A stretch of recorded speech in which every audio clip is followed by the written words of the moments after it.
ಇನ್ನು 2025-26ನೇ ಸಾಲಿನ ದ್ವಿತೀಯ ಪಿಯುಸಿ ಪರೀಕ್ಷೆ ಫಲಿತಾಂಶ ಪ್ರಕಟಗೊಂಡಿದೆ. ಈ ಸಲವೂ ಬಾಲಕಿಯರೇ ಮೇಲುಗೈ ಸಾಧಿಸಿದ್ದಾರೆ.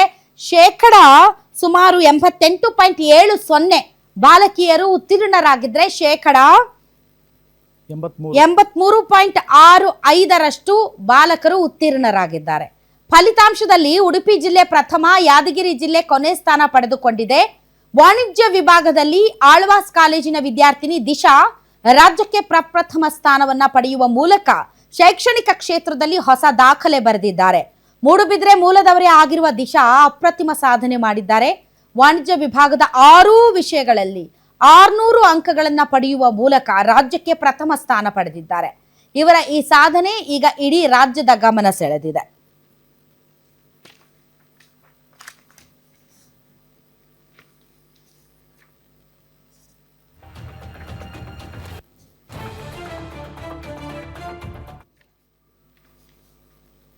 ಸೊ ಒಳ್ಳೆ ರಿಸಲ್ಟ್ ಬಂದಿದೆ ಈ ಬಾರಿ, ಒಳ್ಳೆ ರಿಸಲ್ಟ್ ಬಂದಿದೆ. ಆಮೇಲೆ ಯಾರ್ಯಾರು ಮಕ್ಕಳು ಫೇಲ್ ಆಗಿದ್ದಾರೆ ಅವ್ರು ಯಾರು ಕೂಡ ಚಿಂತೆ ಮಾಡಬೇಡಿ, ಅಳಬೇಡಿ, ಕೊರಗಬೇಡಿ. ಇನ್ನೊಂದು ಅಟೆಂಪ್ಟ್ ಇದೆ, ಅದರಲ್ಲಿ ಹೈ ಸ್ಕೋರ್ ಮಾಡೋದಕ್ಕೆ ಪ್ರಯತ್ನ ಪಡಿ.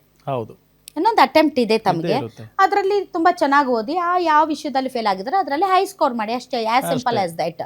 ರಿಸಲ್ಟ್ ಬರೋವರೆಗೂ ಒಂದು ಭಯ, ಬಂದ ಮೇಲೆ ಭಯ ಬೇಡ, ಬಂದ ಮೇಲೆ ಭಯ ಬೇಡ. ಯು ಕಾಂಟ್ ಚೇಂಜ್ ಇಟ್ ಏನು ಈಗಿನ ರಿಸಲ್ಟ್ ಅನ್ನ. ಬಟ್ ಮುಂಬರುವಂತಹ ಎಕ್ಸಾಮ್ ನಲ್ಲಿ ನೀವು ಅದನ್ನ ಚೇಂಜ್ ಮಾಡುವಂತಹ ಅವಕಾಶ ತಮಗಿದೆ. ಸೊ ಈಗ ಕಾನ್ಸಂಟ್ರೇಷನ್ ಎಲ್ಲ ನೆಕ್ಸ್ಟ್ ಎಕ್ಸಾಮ್ ಮೇಲೆ ಇಟ್ಕೊಳ್ಳಿ ಅಷ್ಟೇ.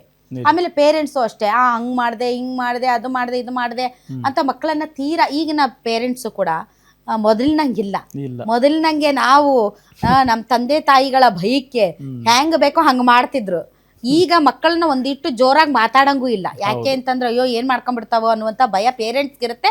ಹೀಗಾಗಿ ಪೇರೆಂಟ್ಸ್ ಕೂಡ ತೀವ್ರ ಒತ್ತಡ ಅಥವಾ ಬಹಳ ಏನು ಈ ಹಿಂದೆ ಏನಾದ್ರೂ ನಡೀತಾ ಇತ್ತಲ್ಲ ಆ ತರದ್ದೇನು ಇಲ್ಲ. ತುಂಬಾ ಅವರು ಸೂಕ್ಷ್ಮ ಆಗಿದ್ದಾರೆ.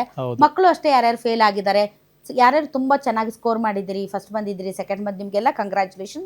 ಸೇಮ್ ಟೈಮ್ ಯಾರ್ಯಾರು ಅನುತ್ತೀರ್ಣರಾಗಿದ್ದಾರೆ ಅವರು ಕೂಡ ನೀವೇನ್ ಧೈರ್ಯ ಕಳ್ಕೋಬೇಕಾಗಿಲ್ಲ. ಟೈಮ್ ಇರುತ್ತೆ, ಆರಾಮಾಗಿ ಓದಿ ಅದನ್ನ ಪಾಸ್ ಮಾಡ್ಕೊಳ್ಳಿ ಅಷ್ಟೇ, ಮುಗೀತು ಅಲ್ವಾ? As simple as that.